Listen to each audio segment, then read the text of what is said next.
Kaixo lagunok, orain asmakizun batzuk esango dizkizuegu. Espero dut oso ondo pasatzea. Eramaten zaitu, baina ez zaitu ekartzen. Zer da? Zuri eta biribil, iluntasuna argitzen dabe. Denok dugu bat eta bi.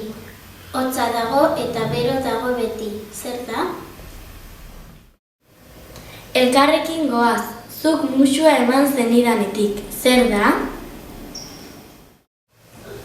Zer dela eta zer dela zuk ikusi gabe menperatzen zaituna. Zer da?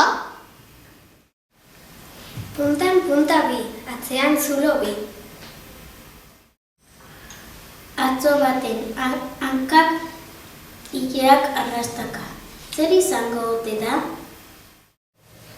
Zuretzat papera, niretzat pastela. Zein da zure izena?